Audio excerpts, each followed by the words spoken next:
Hola, hoy vamos a recomendar Gran Hotel Budapest. Es una película que está realizada en el 2014. Es una película dirigida por Wes Anderson, ya vamos a hablar de él. También protagonizada, uno de los protagonistas de la película es Ralph Fiennes. Y bueno, lo que queremos empezar comentando un poquito, ¿cuál es el estilo de Wes Anderson? Wes Anderson tiene un estilo que es tan propio que cualquier persona que haya visto 2 o 3 películas, como máximo, esta es la octava. O sea, no tiene una filmografía muy larga. Sí. Que haya visto 2 o 3 películas de él, en 1 minuto y medio sabe que es una película de él. Es tan, pero tan... Yo creo que no debe haber ningún otro que sea de este cine de autor, Sí. que él escribe la película, la dirige, tiene mucho que ver con toda la escenografía, Sí. la iluminación, los colores, eso es lo que él se dedica. Es tan, pero tan particular, es un estilo tan propio, Sí. que sus detractores, que hay muchos, hay gente que no le gusta para nada, dicen como que él se copia a sí mismo.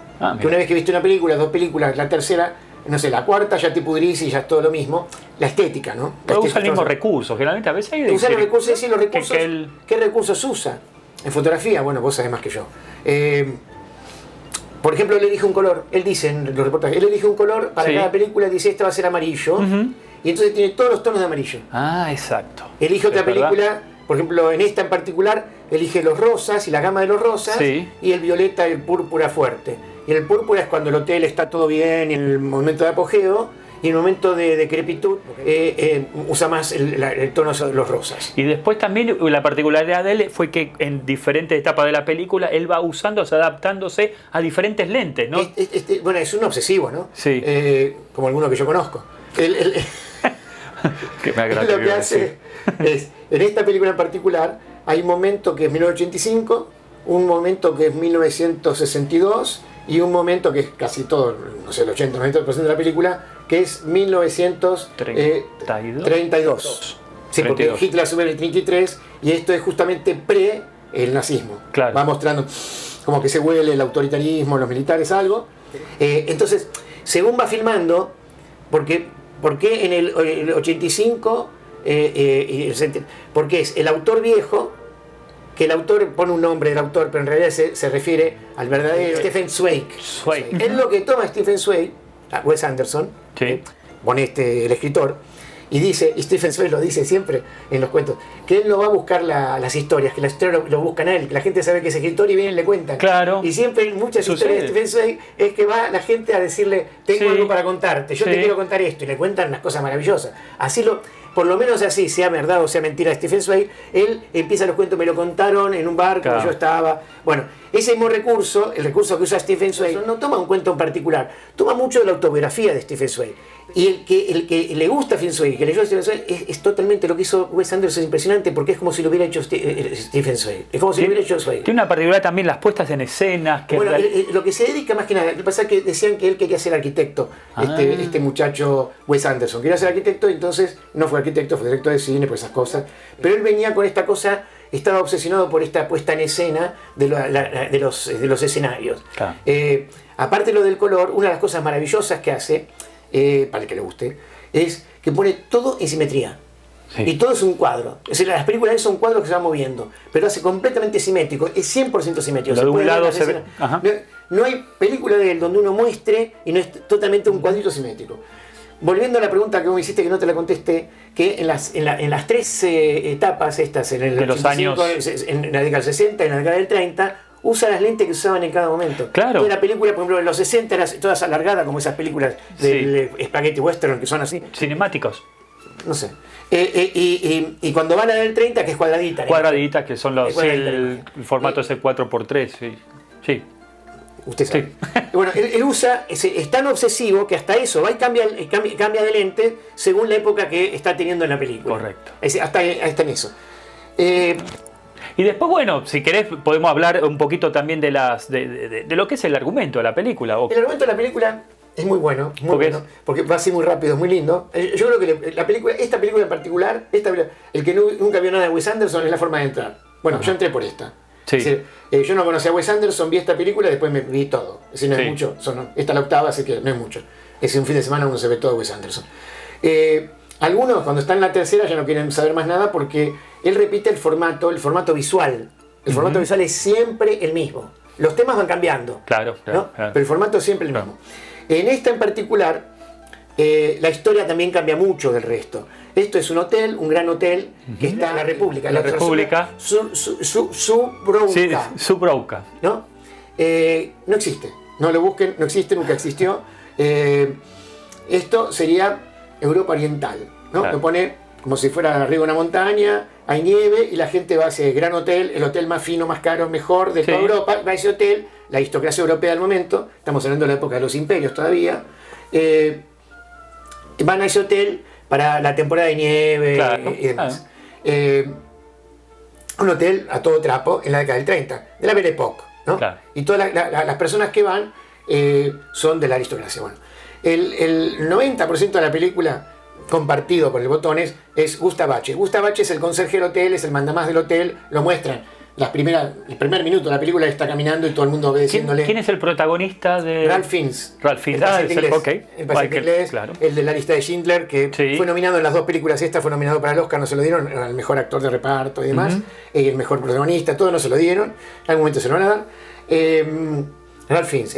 La película es él y el chico este, que es el Botones. Claro. El Botones es el que aparece antes de todo esto, antes del 30, el que aparece en los 60, aparece contando la historia de él. Claro, es el que aparece al principio, que es Murray Abraham, que es el actor de Salieri, de Mozart. Exactamente, sí, tantas películas hizo, sí, hasta en es muy bueno, un actor de teatro, de lo mejor. Eso, es lo mejor. Él está contando de cuando era chico, entonces cuando él era Botones. Claro. Y toda la película es él contándole al escritor. Claro. ¿No? El escritor lo escribe en el libro. Y el libro lo está leyendo una chica, que la primera imagen, que la chica va a rendirle honores al escritor, que sería Stephen Zweig. Pero el relato que se está contando es el que protagonizan Ralph Fiennes con el chico este Botones. Correcto. Y después aparecen unas mujeres mayor, de avanzada edad. Lo más importante es que el hombre este, para cualquiera que conoce de hotelería, él da todo servicio al hotel. Pero el todo servicio de él incluye sexo. Pero la que aparece la primera... No pasa en todos los hoteles, ¿no? A mujeres de más de 80 años. ¿No? Él es un hombre de 40, un hombre joven, Ralph Fiennes, ¿no? Bien puesto, su mejor época, ¿no? Ralph Fiennes, pintón, por supuesto, y él atiende a señoras de la aristocracia europea. Mirá. Bueno, está en el cuarto con ella, pero muestra que está en el cuarto con todas las que van pasando, y esta mujer tiene 84 años. Esta mujer al día siguiente que se despide de una forma extraña, cuando se va, esta mujer le llega la noticia, al día siguiente que se fue, le llega la noticia de que murió. Entonces él se hace acompañar por este Botones y van a ver, van al castillo, viajan al castillo, ven ahí el cajón, está el hijo, es Adrián Brody, que es el pianista, ¿no? Que es el hijo de esta mujer. Claro. Que es el malo. Digamos, el pianista que protagonizó el pianista, no es el pianista de la película esta, sino que él protagonizó la película del pianista. Vamos a aclarar eso. Y él contrata esa familia, y él tiene 3 hermanas que están ahí, y contrata a un malo que es un matón, que va en toda la película a matar a un montón de gente. Y el malo, ¿quién es? William Dafoe. William Dafoe. Que hace de malísimo. Siempre hace mal. Y entonces la cuestión es que ven el cadáver y resulta que a él le dieron una parte de la fortuna, que era un cuadro que era muy importante. Entonces, todo el tema del cuadro, sacan el cuadro, se lo roban el cuadro, se lo llevan al hotel, lo guardan en un lugar muy secreto del hotel. Y bueno, cuando ya pasa eso, ya habían vuelto, viene la policía militar y le viene a buscar a él, se lo llevan preso, lo meten preso, después se escapa de la cárcel. Pasan un montón de cosas, pero está hecho esto que parece como una cosa dramática de este género, lo hace de una forma tan cómica. Eso es una de las características que tiene Wes Anderson. Hay una cosa que te iba a decir con el tema del cuadro, perdóname, a lo mejor te interrumpí, pero ¿había algo en el cuadro ese? Al final aparece que en el cuadro hay un segundo testamento. ¿No? Entonces el segundo testamento, porque todo es para explicar cómo este Botones es un hombre rico, es uno de los hombres más ricos que había en Europa, y cómo es un hombre rico, era un Botones que venía de Medio Oriente. Claro, exactamente. Correcto. Y una de las características también de esta película, que tiene muchos actores muy reconocidos, ¿no? Ralph Fiennes, Murray Abraham, Adrián Brody, lo nombramos, William Dafoe, Bill Murray. William Dafoe. Sí. Bueno, Jeff Goldblum, Jude Law, una que está en todas las películas de Wes Anderson. Owen Wilson también. Owen Wilson también. También es amigo, es el primero que lo inició en el cine Wes Anderson.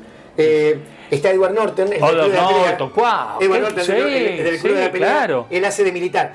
Ustedes se preguntarán de dónde salió la República de Surovka. Bueno, este fue un invento de Wes Anderson.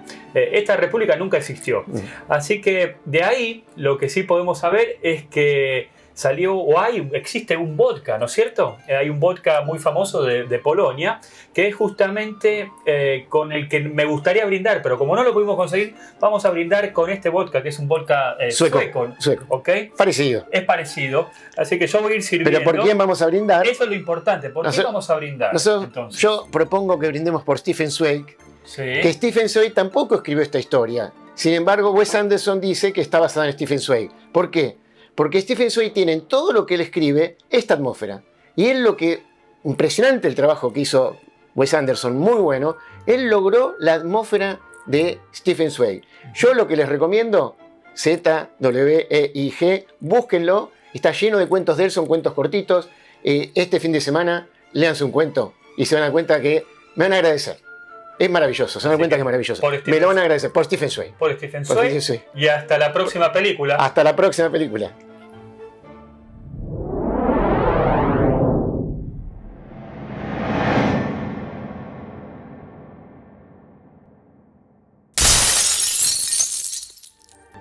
Hola, miren con quién estamos, con Mario. Estamos acá en el estudio, porque esto seguramente... Mirá, tenemos el vino ahí preparado y todo. Así poneme más. ¿Quiere más vino? Mario, pedime vino. Bueno, nos vemos. Se ha tomado todo el vino,